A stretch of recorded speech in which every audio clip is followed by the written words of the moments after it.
Don't lose your hope in God. Don't lose our hope in God.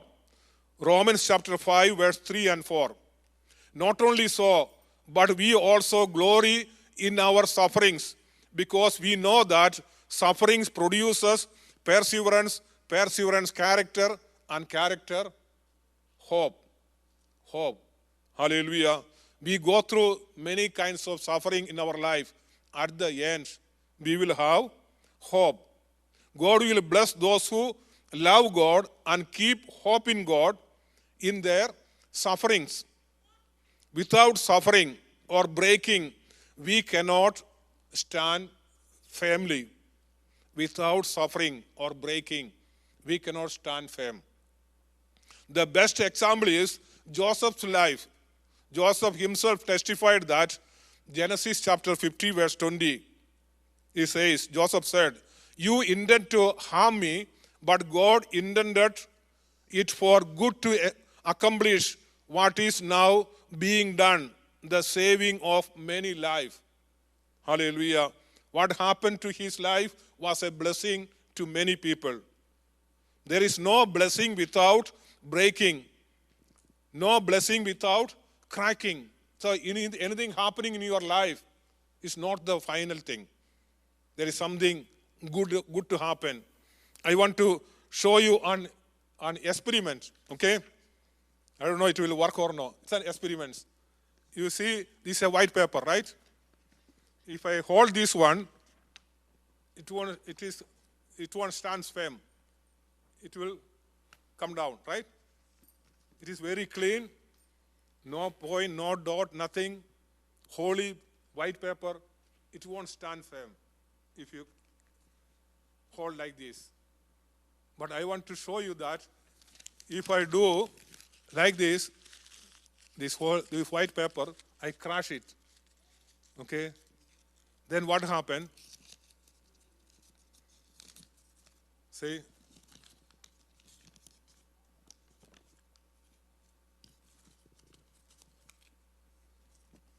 You stand firm, even with one hand. Okay? That is one of the examples that we go through breaking in our life, cracking in our life, many issues, pain, cancer, sickness, family issues, financial struggles, many things in our life.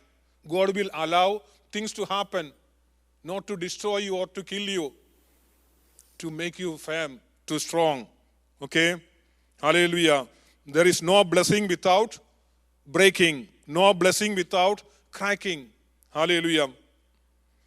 Thank you, Jesus. People lose hope when someone dies or loses job. When they lost their job, then they say, no hope. How will I live? Or hear sad news. Some people get frustration. The war is going on in Iran. What will happen? They cannot sleep. They are worrying too much about many things. Hallelujah. And they become hopeless. Hopeless people will do anything and even commit suicide because there is no hope to live. So they think that let me finish my life, commit suicide. That's the act of the hopeless people's work. Hallelujah. So don't lose your hope in God.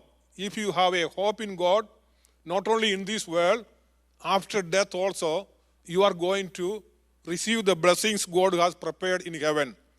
1 Thessalonians chapter 4, verse 13 says, funeral service, we read this Bible verse. 1 Thessalonians chapter 4, verse 13. Brothers and sisters, we do not want you to be uninformed about those who sleep in death, so that you do not grieve like the rest of mankind who have no hope. So two type people, believers and unbelievers. Believers have hope in after death. Unbelievers have no hope. They cry. Believers also cry, but there is difference. Hallelujah. Psalms 146 verse 3 says, do not put your trust in princes, in human beings who cannot save. Put your trust in God. Hallelujah. Put your trust in God Almighty. Romans chapter 8 verse 28 says, and we know that in all things means in everything. All things God works for the good of those who love him, who have been called according to his purpose. So, I always say that it's one of my favorite Bible verses, and we know that in all things. So there was an accident happen, it's a good thing. Somebody died, someone has cancer, stage 4 cancer, it's a good thing. This Bible says, we know that in all things God works for the good of those who love him. Those who love him, it will become good. So our responsibility is that keep on love God in every situation in our life. Every aspect of our life, keep on love God. Hallelujah.